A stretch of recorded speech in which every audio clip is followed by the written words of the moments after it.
Hi, everyone. I'm Christine Kidder-Graves. I'm an executive career coach, and I'm here to tell you how to have interview preparation that gets offers. That's the focus of this training short.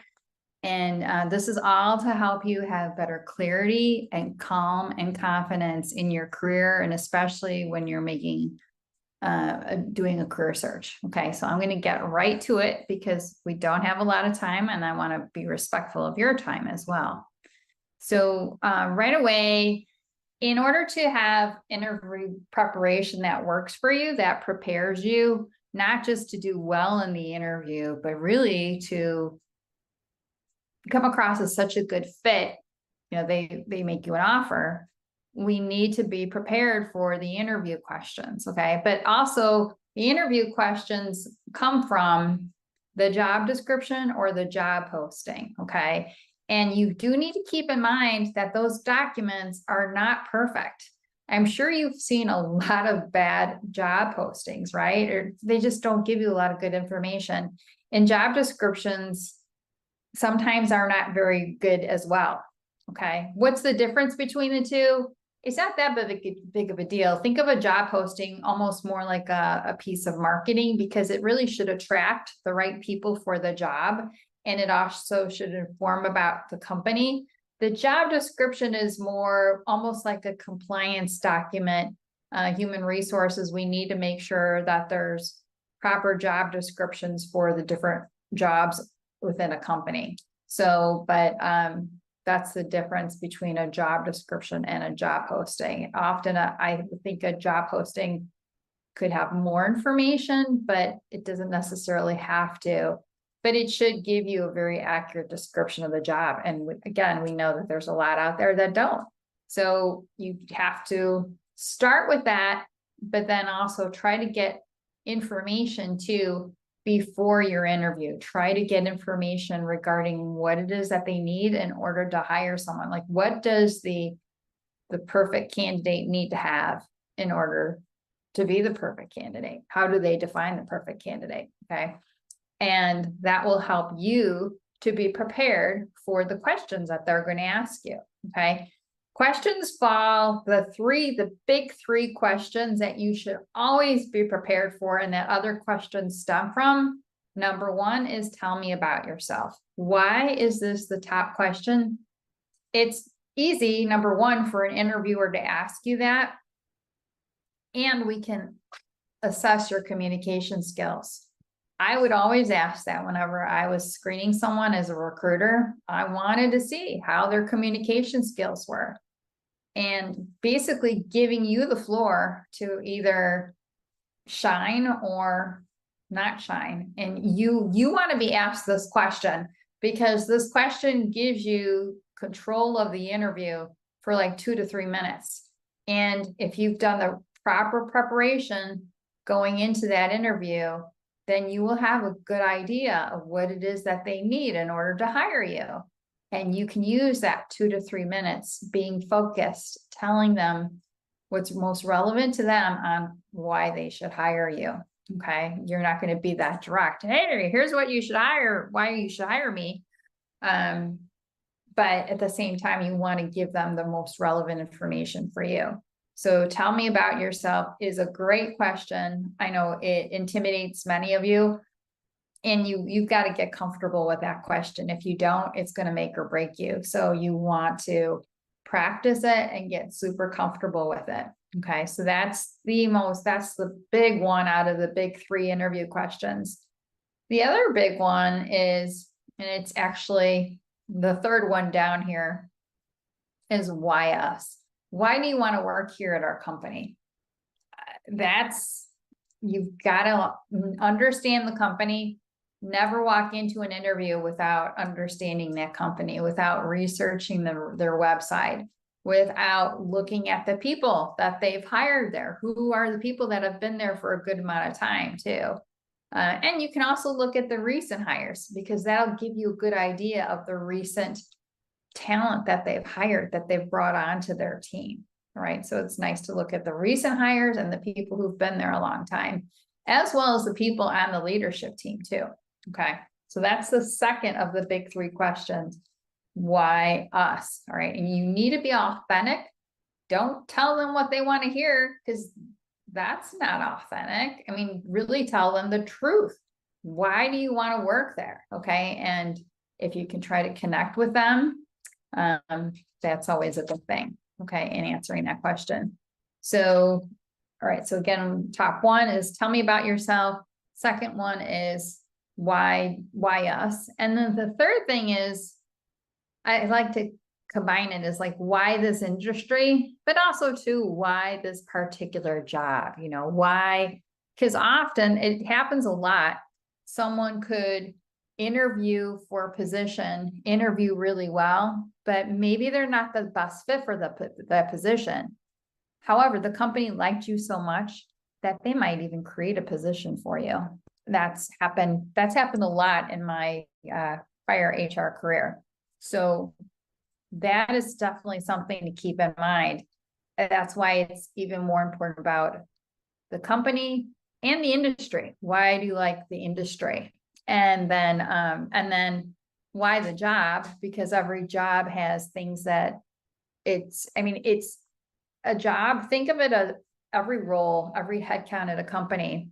I mean, it's an expense. There has to be a justification for that expense. Why does this position exist? Well, this position is responsible for XYZ. So you need to show how you can take care of XYZ very well, and how you can actually go above and beyond XYZ. That's part of it too. Okay, so those are the big three questions. I also had another important thing that I want to highlight. It's really kind of it could be part of the tell me about yourself question. Sorry, my dog is here. He's wanting me to give him a lot of attention while I'm doing this recording. So he's just being needing a lot. So, but I can do two things at once. So this other question I wanted to highlight to you is, why are you looking? Why are you looking? This is really important, and HR recruiters are going to be asking this because it's important. We want to understand your decision-making process. Why have you made the decisions that you've made in your career? Why have you left positions? Why have you taken positions? You know, what's been your experience? They want to understand you. So that is an important thing that you should be prepared to answer for every single one of the jobs that you've been on. When I was a recruiter, and also too, when I was working for companies as well in HR, I always had recruiting as part of my responsibilities. And I would always ask that question for every job that you worked in, because I just really wanted to know. That was very important to me. So don't overlook that and be ready for that. These other questions: strengths and weaknesses, challenging situations, success with teams. That was something that I also wanted you to be prepared for as well. And if you can give specific examples, that's really what's most important. You have to be able to give specific examples in order to give yourself credibility, and so they can see, they can understand more about you.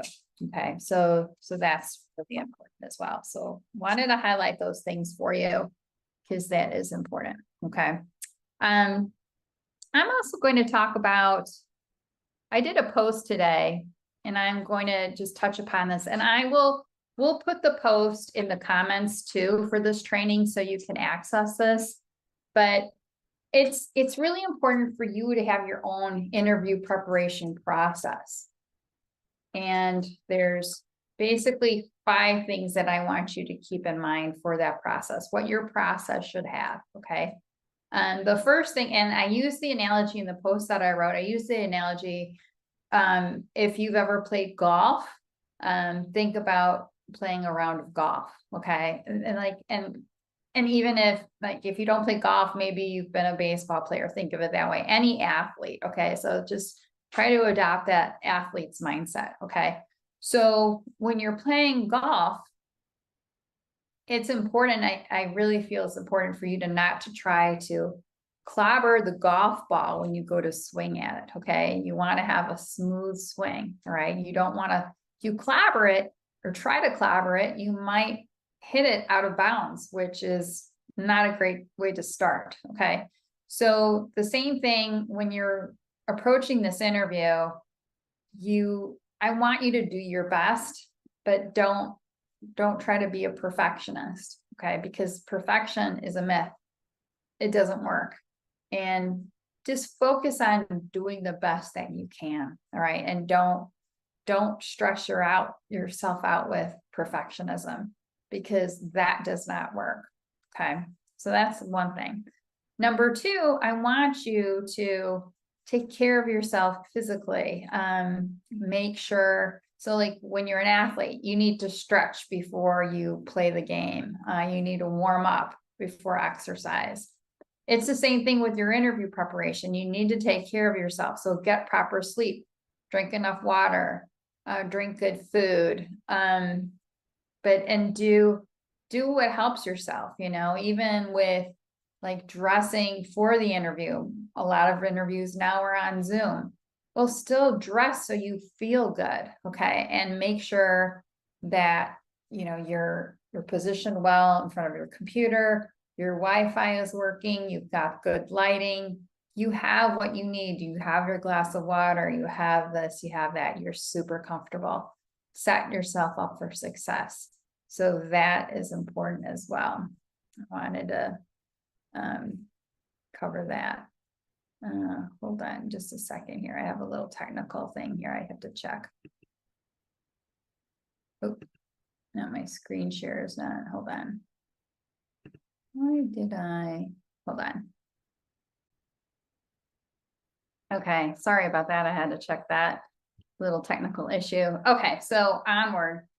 The 5 things that need to be a part of the process. So the third thing is to really have your little rituals, which I was kind of leading into anyway with number 2. So like reading through your resume, maybe you find that helpful for you. Reading through the job description again, or the job posting, going through your notes, reviewing your interview questions, whatever those little rituals are that make you feel better going into the interview, do those. And it's okay. I mean, you may want to tweak those and adjust those as you get stronger and more confident in interviewing. And, I encourage you to do that, but, have that little ritual to help you with your preparation. And it could also be something like making sure that you had some exercise before the interview. They say exercise is just so good for our brain. So, that's a good reason to get some exercise in before you have that interview. So I want to encourage you to do that. Okay. The 4th thing is I want you to be ready for anything. Anything can happen in the interview. Okay. Anything is possible. They could throw some really strange interview questions at you, and you want to be prepared for that. So, roll with the punches, do your best, but just be ready for anything. So anything at all. Okay. So that's important. And then the last thing is to shake it off if it didn't go as well as you wanted it to. Okay. It happened for a reason. Either you got the job offer for a reason, it's a position that fits you really well, and it's also something that you want, or it's something that wasn't meant to be, but there's got to be learning in it, right? There's a lesson in everything. I firmly believe that there is a lesson in everything. So what's the lesson that you can learn from it? Okay. Often when I hear about interviews that didn't go well, when someone relays the situation to me, I often think there's something that they said that I'm thinking, yeah, it doesn't sound like it was a great fit for you though. So maybe you dodged a bullet. Maybe this wasn't the opportunity for you. There's no way you can find out 100% of everything. There's always going to be some unknowns there. So I want you to be okay with shrugging it off if it doesn't go so well, keeping an eye on the time so I keep on moving. So those are my 5 things for you. And again, I'm going to drop the comments drop the link for yesterday's post because that was about preparing for an interview and it had the 5 things that your process needs to have. Okay, so we'll put the link for that in the comments for you. Okay, we'll do that. All right, so let me get back to here. I was talking about the most common interview questions. And again, don't forget about strengths and weaknesses, giving an example of a challenging work situation that you were in. And when have you been part of a successful team? When have you led a successful team? How did you lead the team to success? And then, sorry, it's being a little repetitive here. Okay. And then questions that you need to ask, these are important too, because, and there's this awesome quote that I've heard about a couple months ago that it's just stuck in my head. The quality of our lives is determined by the questions, the quality of the questions that we ask. Now, when you go to the doctor, what if the doctor didn't ask you any questions and they just diagnosed you right away? You would think that they were crazy, right? You probably wouldn't go see that doctor again. But when a doctor is thorough and really asks you what's going on, I mean, don't you feel more comfortable with that doctor? So you need to ask thoughtful questions because that's a way for you to connect and bond with them. Plus, you need to ascertain, is this something that you want? How good of a fit is this role for you? And then also by you asking questions, they can get a feel for your thinking process. Okay, how do you problem solve? Because every job opening is a problem that needs to be filled or needs to be solved. So think of it that way. So the key questions for you to ask, and even you need to ask this first one: what must a candidate have in order to get this job? So that's really even before you first hear about this opportunity, even when you apply, trying to nail down what does this person have to have in order to get this job.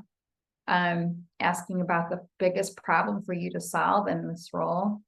And then asking the interview, when they interviewed, what did they want to know, about the company before starting there? What was important to them?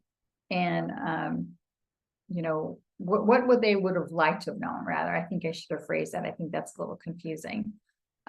What would they have liked to have known that maybe they didn't know, but they found out after the fact? That can be a very eye-opening question and just provide additional insight to you. So again, it's asking the interviewer, when you interviewed for this company, what would you have liked to have known before starting? Okay, that maybe you didn't know, but what would you have liked to have known? Because we know it's impossible to know everything about a company and a job before starting. And then the last one is, what's the #1 quality of those who do well and get promoted? That is key to keep in mind. So I want to encourage you too, even though this isn't part of the interview process, you remember you have to be always connecting with people. This is key. You can't just be relying on job postings. You need to tap into the hidden job market, and the way you do that is through your connections. So please continue to connect so you can continue to get interviews and so you can get to that job offer, right? That's really what you need. And I love this definition of connection by Brené Brown: the energy that exists between people when they feel seen, heard, and valued, when they can give and receive without judgment, and they derive sustenance and strength from the relationship. So that's so good. And remember that connecting is really better than networking. If you're one that doesn't like networking, use connection instead, because it's a lot more fun. And then these are a couple of worksheets to help you with your connections. This one over here on the right-hand side will help you to measure your networking activity, because you need to measure it. If you don't measure it, you won't know if it's going to help you in your job search or not. You need to do a certain level of connection activity in order to land that next job. So this will help you to measure it. And then this is just measuring your consistency. You need to do a little bit every day, just like brushing your teeth. Think of it as brushing your teeth for your career, or just like we're supposed to save money regularly. Why wouldn't you connect regularly? You know, even if it's just 5 minutes a day, something is better than nothing. So that's important. And then, of course, here's a reminder on what your LinkedIn profile needs to have. This is my little checklist for you. These are critical for your LinkedIn profile. And here's just a little diagram of my process with my pillars. Like, this is my purposeful work program. And lastly, the best way that I can help you, number one, if we're not connected, we should connect. We should be first degree connections, because I'm happy to share my network with you. My specialty as an executive career coach is working with revenue producing leaders, because I just feel like marketers and people in sales, you guys are so much fun. You're so great at, you know, generating that revenue, selling and marketing something else. But then when it comes to taking your expertise and using it on yourself, that's where you need help. And that's where I love to help you. So especially let's connect, let's become first degree connections. And if we haven't had a conversation, we need to have a conversation, because this is a great way that I can help you, that I can provide value to you, because we'll talk about career strategy. And I can also tell you, look at your LinkedIn profile and tell you what it needs. Because often there's a lot of things that I see missing from LinkedIn profiles, and I don't want you to have missing information. But I can give you that one-on-one attention and, you know, help you to make your profile stronger and really communicate your brand, because it should. And you also want to be easily found for certain opportunities, right? But if your LinkedIn profile is only giving a little bit of information, that's not going to happen. And I can even give you some examples of really great profiles that I personally love. So I'm happy to do that. So we're going to put the link for that too in the comments as well, because it's really the best way that I can help you if you're not a client. You know, of course, I would love if it works out, if I can be a fit for you. But of course, encourage everyone to have a career coach out there. But of course, your career coach has to fit you. That's critical. So I've talked for too long. Hopefully this helped. Check out the comments, please. And thank you so much for attending. And I hope you have a great day. Take care, everybody. Bye.